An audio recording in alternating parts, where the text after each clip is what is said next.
Well, good morning, everybody. Here it is Friday morning, and I'm just trying to think through how we could wrap up the narrative on kind of the three big things we're watching right now. And the first, of course, is the tropical activity that could be hitting parts of the Carolinas. The second is the expanding dry area in the central part of the United States. And the third is this trough that's lingering off the West Coast and the chances for rain along the West Coast, which could help with the firefight that's going on right now in Washington State. But I just want to make sure that throughout this weekend into early next week that you are all, especially those of you that are concerned about the tropical system, are using the National Hurricane Center website. It's nhc.noaa.gov. This is the original source of a lot of the stuff that I show you on Tomer's page. And I'm going to come back to his page in a minute because he's added a couple things that you need to see. We did have Umberto here, which is getting stronger with time as it spins out to open ocean. Gabrielle hit the Azores the other day, and I'm not sure if you saw some of the video. I saw some stuff on social media. It was a pretty nasty event that came through here with winds and some incredibly heavy rainfall. We're going to come back to Invest 94L, which could be named Imelda once it gets off of the higher elevation of the Greater Antilles, which are these islands right in through here. But I just want to remind you about something that you will start to see a lot of. We remind every season, but we've not had a tropical system that's come close to the United States, so I haven't focused on it, but here it is. Remember that the size of the cone, all right, of possible tracks that the National Hurricane Center uses is not encapsulating the ensemble spread. Remember, we look at all the ensemble models and try to figure out what they're doing. This is actually just their historical track error. So over time, like years and decades, this has gotten smaller and smaller and smaller because they've gotten better at forecasting. But you also can read in the middle, whether it's an H or an S or a D or an M. The H is hurricane, the M is major hurricane. That would mean Cat 3 or greater. And you can see that right now, Umberto is expected to stay out to open ocean. And we know that Umberto is going to be interacting with whatever comes out of the Greater Antilles over the Bahamas, which we think, today or tomorrow is going to be developing into a tropical system as well. Big questions we're going to have is the strength of the next system, while we know that Umberto is going to be pretty strong as it stays out to open ocean here. This, again, is symptomatic of where the Bermuda High is situated, which is still displaced to the east, okay? So if we have a look at some satellite data this morning, you can watch the remnants of Gabrielle go here toward the Azores. See it intensify just at the last moment. This is Umberto, which we need to be watching carefully as it moves out to open ocean. And Invest 94L is the deep tropical convection that you see here that does have the potential as it goes toward the Bahamas and eventually toward the southeast coast at developing into a stronger and stronger system. Meanwhile, much of the central United States has just completely cleared out. We had a system roll through here this week. We've talked about the rainfall from it. It did bring rainfall to some critically dry areas. In fact, we were watching overnight the rainfall that came through parts of the Carolinas. And to be honest with you, some preceding rain to an eventual landfalling tropical system in an area that's in drought is a good thing. We're going to start to moisten up the soil, making it more receptive to any new rain that could come versus leaving it pan-hard and dry before torrential rains are possible out of this tropical system here. So I'm going to take you to Tomer's page. I'm pretty excited about this. Again, it's polar, that's polarwx.com/tropical. I'm pitching this thing because I love what he's built here, and I want you to use it. But what we're going to do is we're going to start off on the main menu. I have already clicked into just the North Atlantic view, and you can see the systems we're talking about. And again, let's see Gabrielle's track, see Umberto's track. This is all very, very much being controlled by what's happening here with the broader circulation of the Bermuda High. Why is 94L getting a closer chance? Well, it's interactions with Umberto, and then there is actually going to be a system. There's a trough that could help pull this system in toward the coastal shore of North and South Carolina. And we need to have a closer look at it. So what you can do when you get to this page, you can click on any system you want, but I'm going to click on Invest 94L, and this is what I'm pretty excited about. Now, I've shown you some of this stuff, like the tracks. We've looked at the individual models and so on, but I want you to come now over to a link that he has live, which is the Super Ensemble. And what he's combining here is the European model, the GEFS, and the CMC. And you can go back and forth and look at where all of these models at once are tracking this system. All right. And what we're seeing out here is around the 29th into the 30th that the model forecast tracks are taking this system, toward the South Carolina, North Carolina border. And that's the latest evidence we have this morning. it does not mean that this system is going to rapidly intensify, become some monster of a hurricane, but it means we're going to be seeing tropical moisture getting pushed into an area that has been developing drought for the last month or so. Now, you can do a lot of different things with this on his page. Like, let's go back to, let's go to ensembles. Remember seeing these? Well, now you're looking at the GFS. You can flip it over to the European and get a look. And it's just to make a point that there are still situations where there's a possibility, I should say, that the system comes close, brings outer rain, and then jets on out to the open ocean. It's amazing to think that what are we?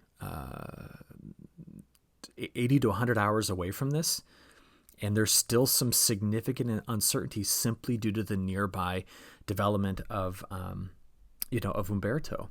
If you click on models, I think this is really kind of cool. I want you to slide down to the very bottom of this and look at the model trends. Now, this is the cool stuff. So down here, we're looking at the EPS, the European model, and we're looking at the ensemble. And what I want you to see here is that he's color-coded from oldest in the cooler colors to newest in the warmer colors, how this tropical system has tracked.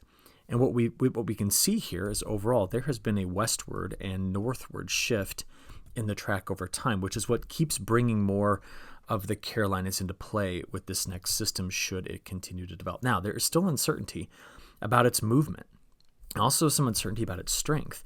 You can see here that some of the models are taking the pressure down to 990, 985, which would probably put this somewhere in the vicinity of a Cat 1 system. It could be stronger. I am not going to make an estimate on how strong it can be. There's so much that can happen in the next 80 to 100 hours. But the model runs here from several models are somewhere tropical storm to Cat 1 strength.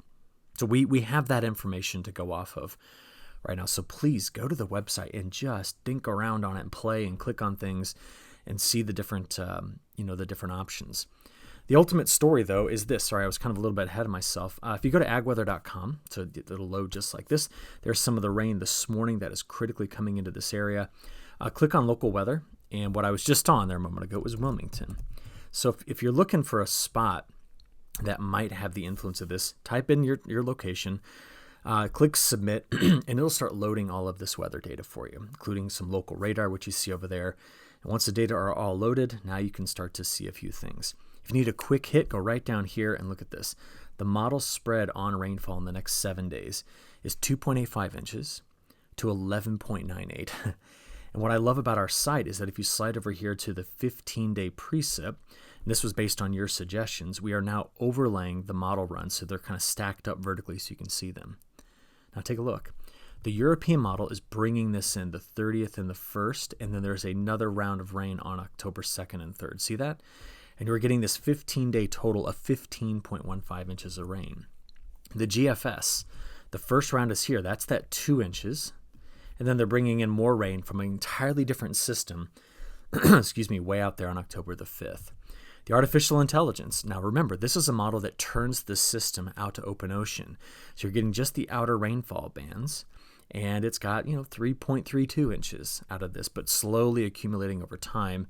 And we have our national blend of models, which is trying to bring this in here at 5.37. Again, it's kind of 2 bouts of rainfall for Wilmington. And remember, when you're on this site and you compare all the models, you can come back to the current tab and you can click anywhere you want on this and it'll just drop a new pin. So like I don't know, what if I'm at Myrtle Beach right now? Drop the pin, it'll readjust everything, go hit all my APIs and get all this information again. And there you go. You can now see Myrtle Beach's numbers. Wow, what an interesting setup this is. Now, clearly there's a difference between the GFS and the European on this, and these are our 2 flagship global models. So I'm going to focus, if you don't mind for just a moment, more on what's going on here. You will see rain here. You will see rain that's coming into the northwest. You will not see rain in the midsection of the country. And as we play this forward, here we are getting into Saturday. Here it is. So this is our system in the GFS. Can you see it's already this far north in the Bahamas, a little bit farther to the south in the ECMWF. Both models still have some rain that's running the periphery of both systems, way ahead of them is what I should say. So this is the 28th getting into the 29th now. And what do you notice? The GFS, since its first kind of pulse of whatever this tropical system is, could be named Imelda, into more of South Carolina coastal areas, like near Myrtle Beach up to Wilmington. See that area? So really Charleston to Wilmington, kind of cutting into this region. Umberto is here in both models, but take a look. The European is later. It is deeper in its development of the low. And as it moves it on shore, watch the difference here. Now, the GFS says, now this is just the operational run, by Tuesday afternoon, the rain is done. In the European model, the rain is just starting and getting heavy. And watch the difference here. The European model just leaves the system along the coast. Did you notice that? Watch. It hits and sags. It hits and sags. Now, why is this? There is an upper level feature here. We have Umberto leaving. We have a big area of high pressure sitting here. So there's a lot of things shielding this in the European model with that high sitting here. Well, in the GFS, the high is back further into parts of almost to the border of Ontario and Quebec. And as a result, and with Umberto way off the screen, we have this lingering chance. This is that second round of rain from the, from the GFS. And just have a look. And then there's the front that sweeps through, at least in the GFS. What an amazing difference between the models. So where did I get this, by the way? If you go to agweather.com, click on weather maps. This is just where I load everything I love to look at. Slide down till you see the side-by-side right there. Then just click on it and you can go look at these yourself, okay? Now, also on the AgWeather, you can see all of the models stacked up against one another. And what do we see? This is the same narrative all week. We have rain in the west. We know there's a trough lingering here. We have the moisture getting pulled out ahead of it, into the southwest. There's just this massive almost triangle that's in the mid part of the country with nothing. And then you have our tropical interactions here in the Carolinas. Every single model, look across it. They all show something similar to that. Now, there's going to be differences, but overall, that is the narrative that we see here. So this is where we sit. What is causing this rain that's coming through parts of Arizona into New Mexico? There's a cutoff upper level low here. We watched it earlier in the week go through California. You then see in the southeast, the frontal boundary draping through here well ahead of any tropical system, bringing in the first chances of rain into this area in a very, very long time. How long has it been? I mean, some places go back 30 days and they have not measured precipitation here. And this just continues to show our drought areas, in some cases getting deeper and deeper, even despite the system that rolled through here this week, bringing in this rainfall. So what do we have? We have our dry southeast, dry northeast, dry parts of the central Corn Belt here, wetter in the western Corn Belt and plains, our pocket around, kind of the Colorado River Valley, but also our basin here, but then just getting into the Intermountain West and the Great Basin. Very wet in Southern California. We've had tropical system. We had cutoff low, and this is just what's bringing up the precip in this area. And then this region, which is going to improve in the Northwest because of the trough that's sitting there soon. But the reason why I'm so concerned about bringing in the rain ahead of this is because this area has been so dry as of late. We've got to get the moisture in place ahead of it so that the soil is more receptive to the heavier rains coming through. So that's our look at the southeast. We got a new drought monitor yesterday, and you can see we've continued over the last 4 weeks to expand drought in those key areas that I just highlighted. Let's take a look at the time series of drought for the continental United States, knowing that right now we are at 67, almost 68% of the country in some form of drought, 43.5%, almost 43.5% in D1 to D4. In fact, let's just zoom in here. If you look, where were we back in, when would this have been? Early August, 45%, and we are now up to, at the very end here, 67%. So a 22% increase in drought area in the lower 48 just in the last 5 weeks, 5.5 weeks. And that's going to continue to be the story as we go forward because I can't seem to dislodge this. I can't seem to get something that takes this trough out of the Gulf of Alaska and just race it through the country. It's likely because of the downstream blocking. I mean, yeah, we got jet motion here, but man, that is just stacked up over Europe. And so there is a linking between this this ridge. I know it's hard to see on this map, but that ridge right in through there. And this cross-polar ridging is, I think, one of the reasons why we're not seeing much movement in this pattern. Now, I'm going to come back to this pattern at the very end, but I want to just take it and do something with it here because while it is stuck, we see that over the next week, the deepest shade of red is a 90% or better chance that we stay under 1/10 of an inch. All right. Now, if I keep playing this out, let's go out to 10 days. I mean, there's chances of rain that try to come in here. But over the next 10 days from, this part of South and Central Texas all the way through to, Quebec into the Northeast, that is your driest swath. And also here, because the systems coming into the West, they're not really moving all the way into Montana, Wyoming, and kicking off systems. That will likely happen later in October, but it's not happening right now. And the Southwest is dry in pockets too after what has been pretty wet conditions. Now I'm going to flip this over. Probably got a new model run. Yep, there. It's just now starting. Let's go back. Take you out 10 days. And I just want to look at the probability of staying or getting over an inch. Now we can see these coastal areas, especially here in Washington, that needs this rainfall badly given the drought situation that's going on there. And if you're curious, the probability of 2 and 4 inches, it's about 50 to 80% here. But again, the models are struggling with how far inland this system goes before it maybe gets pushed back out and straddles this area versus coming all the way in to the Carolinas. I showed you the earlier forecast, but I want you to know there's still some uncertainty about how far inland this comes. So we're going to watch it all week, and we'll continue to talk about it to make sure that you're ahead of it.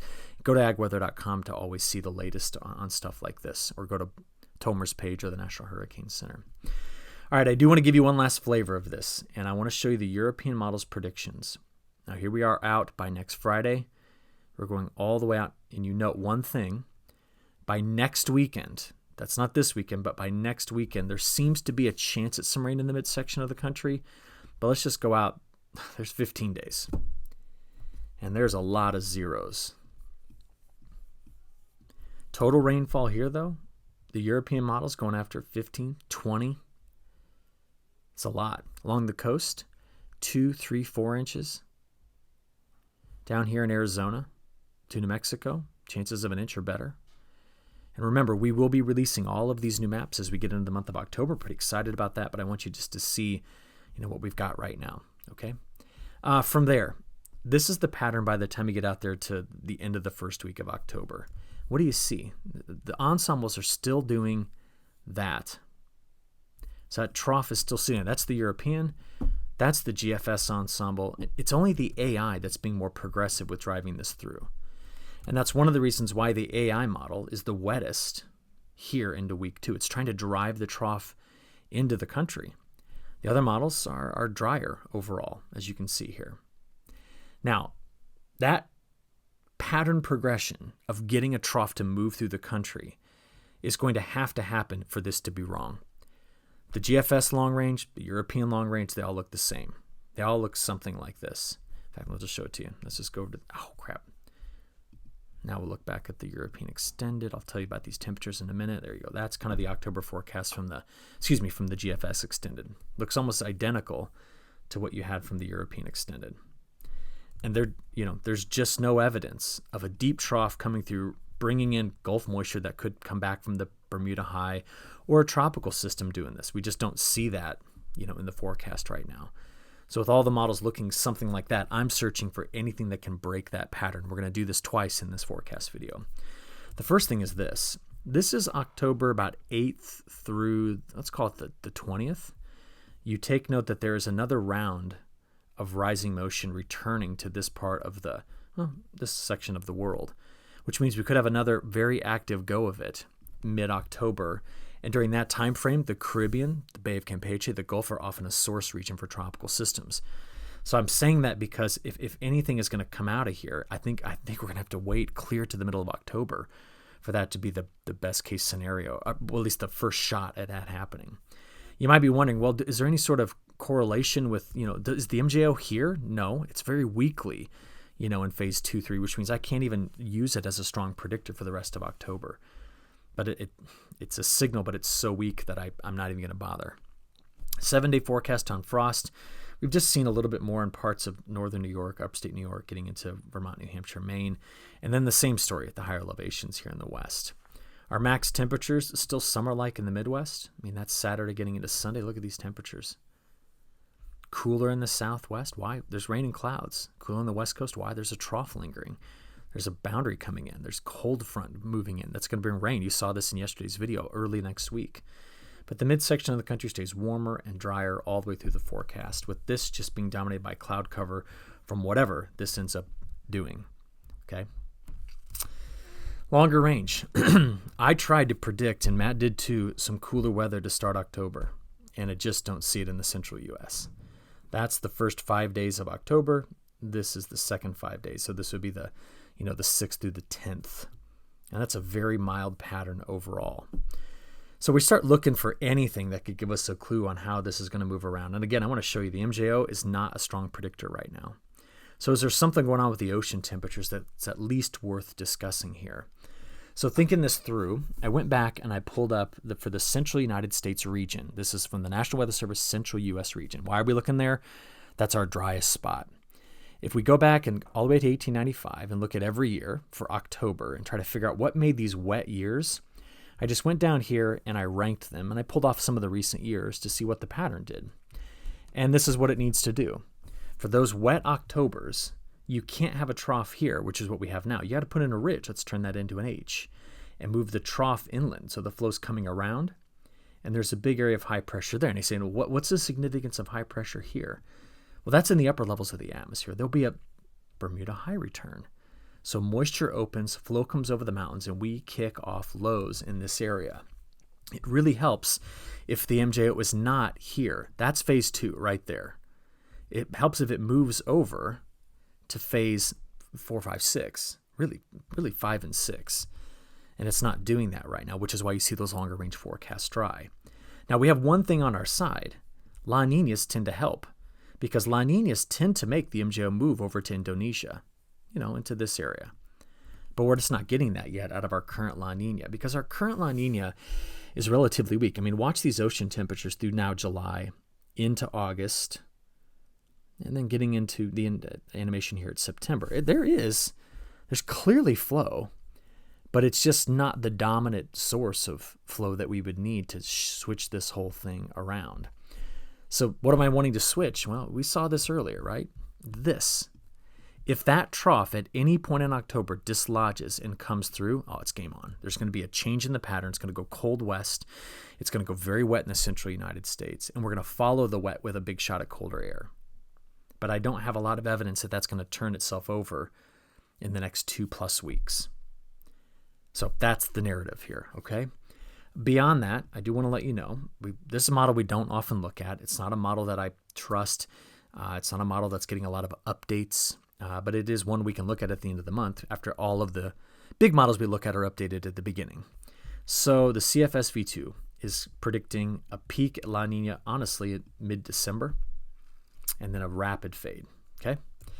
So what it's doing with that is this. Let's just blow this up so we can see it. October, November, December, dry south, dry cotton belt, dry in the southeast, wet in the northwest.